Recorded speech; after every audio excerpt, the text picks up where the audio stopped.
হয়, সমাগত বিধানসভা নিৰ্বাচন আৰু বিধানসভা নিৰ্বাচনলৈ কেইটামান দিন বাকী থকা অৱস্থাত এতিয়া দেখিবলৈ পোৱা গৈছে প্ৰতিটো ৰাজনীতিৰ দলে এতিয়া নিৰ্বাচনী কুচকাৱাজ আৰম্ভ কৰিছে আৰু মই বৰ্তমান উপস্থিত আছো শিৱসাগৰৰ আমগুৰিত আৰু আমগুৰি মহাবিদ্যালয় একাংশ নতুন ভোটাৰৰ মনৰ অনুভৱ জানিবলৈ যত্ন কৰিম আৰু তেওঁলোকেনো কেনেকুৱা এজন জনপ্ৰতিনিধি বিচাৰে আৰু এই চৰকাৰখনক লৈ তেওঁলোক কিমান সন্তুষ্টি লাভ কৰিছে তাৰ সৈতে আমি কথা পাতিবলৈ যত্ন কৰিম আৰু এই মুহূৰ্তত এইসকল আমগুৰি মহাবিদ্যালয়ৰ নতুন ভোটাৰ আৰু তেওঁলোকে এইবাৰ প্ৰথমবাৰৰ বাবে নিজৰ ভোটদান সাব্যস্ত কৰিব এজন জনপ্ৰতিনিধিক আৰু মই পোনে পোনে ছাত্ৰ ছাত্ৰীসকল আছে মই তেওঁলোকৰ সৈতে কথা পাতিবলৈ যত্ন কৰিম যেহেতু তুমি এবাৰ নতুনকৈ ভোট দিবলৈ পাবা কেনেকুৱা এজন জনপ্ৰতিনিধি বিচৰা আৰু এই চৰকাৰখনক লৈ তোমালোক সুখী নে?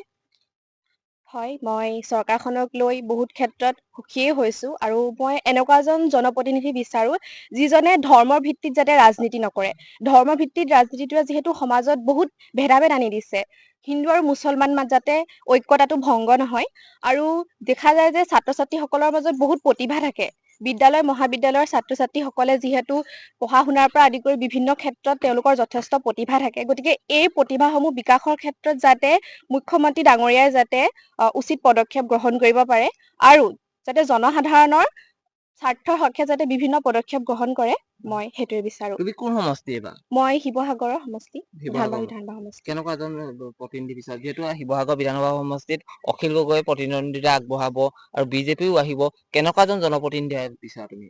যিহেতু শিৱসাগৰখন এখন ঐতিহ্যমণ্ডিত ঠাই গতিকে মই এইটো বিচাৰো যাতে শিৱসাগৰখন এখন পৰ্যটক থলীও হয় যিহেতু তালৈ বহুত সংখ্যক পৰ্যটক আহে গতিকে যিসমূহ আমাৰ ঐতিহ্যমণ্ডিত ৰংঘৰ কাৰেংঘৰ আছে সেইখিনি যাতে তেওঁলোকে ভালদৰে যাতে সযতনে যত্ন লয় মই সেইটো বিচাৰো আৰু আমাৰ শিৱসাগৰ সমষ্টিৰ দেখা যায় যে বহুতো বিদ্যালয় মহাবিদ্যালয় এতিয়া যথেষ্ট পিছ পৰি আছে আৰু তাত যথেষ্ট সংখ্যক ছাত্ৰ ছাত্ৰীৰ অভাৱ বহুতো ছাত্ৰ ছাত্ৰী তালৈ যোৱা দেখা নাযায় গতিকে এই ক্ষেত্ৰত যাতে তেওঁলোকে বিদ্যালয়সমূহত ছাত্ৰ ছাত্ৰীৰ পঢ়া শুনাৰ পৰা আদি কৰি প্ৰতিটো দিশত যাতে গুৰুত্ব আৰোপ কৰে মই সেইটোৱে বিচাৰিছো আৰু যিহেতু বিভিন্ন ঠাইত ৰাস্তা পদূলিও ভালদৰে দেখা নাযায় আমাৰ মহাবিদ্যালয়লৈকে বহুতো ছাত্ৰ ছাত্ৰী বহুত দূৰৰ পৰা আহে যিহেতু ৰাস্তা পদূলি ইমানেই বেয়া যে ছাত্ৰ ছাত্ৰীসকল সময়মতে নিয়মমতে বিদ্যালয়ত উপস্থিত হ'বহি নোৱাৰেহি গতিকে এইটো ক্ষেত্ৰত মই বিচাৰিম যাতে তেওঁলোকে ৰাস্তা পদূলিৰ ওপৰতো যাতে গুৰুত্ব আৰোপ কৰে ৰাস্তা পদূলিসমূহ যাতে ভাল কৰি দিয়ে যাতে ছাত্ৰ ছাত্ৰীসকলে ভালদৰে কলেজ আহিব পাৰে বা মহাবিদ্যালয় আহিব পাৰে। মই তোমাৰ ওচৰলৈ আহিছো কেনেকুৱা এজন জনপ্ৰতিনিধি বিচৰা?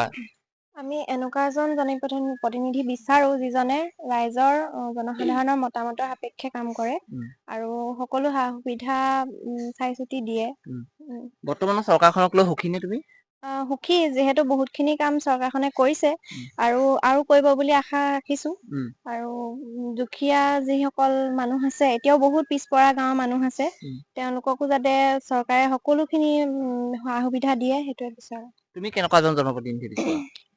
মই সেইটোৱে চৰকাৰখনে যাতে ৰাইজৰ মতামত সাপেক্ষে কাম কৰে আৰু বিভিন্ন ধৰণৰ আঁচনি প্ৰদান কৰিছে সেইখিনি আঁচনিৰ ক্ষেত্ৰত বহুতো উপকৃত হৈছে কিন্তু তাৰ তুলনাত বস্তুৰ দাম যিহেতু বহুতো বাঢ়ি গৈছে সেই বস্তুখিনিৰ ঠাইত মানে বস্তুৰ দামবোৰ কমাব লাগে আৰু যিহেতু আমাৰো সকলোৰে মহাবিদ্যালয়ৰ মইনা আঁচনি দিয়া হৈছিলে ত' বেলেগ বিদ্যালয়বোৰত পাইছে মহাবিদ্যালয়বোৰত আমাৰ মহাবিদ্যালয়ত আমাৰ ষষ্ঠ ষান্মাসিকৰ ছাত্ৰীসকলে পোৱা নাই আমাক সেইটো তদন্ত লাগে মানে।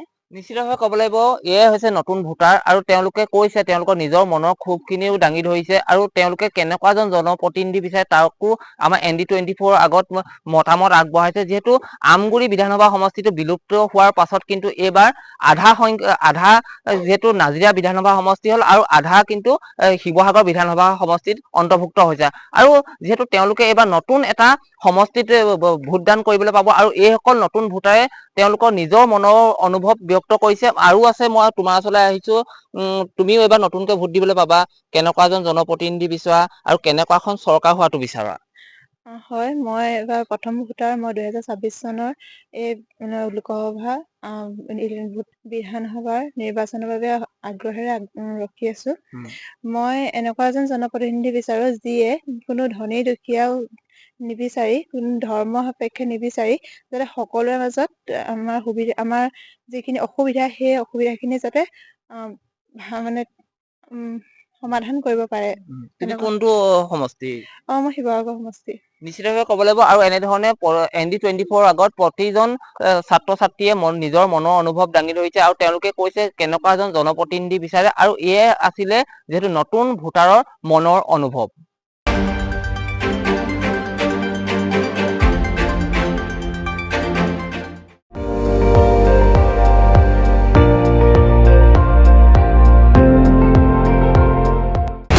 আপুনি চাই আছে ND24 সৰ্বশ্ৰেষ্ঠ নহয় সৰ্বোত্তমৰ দৌৰত।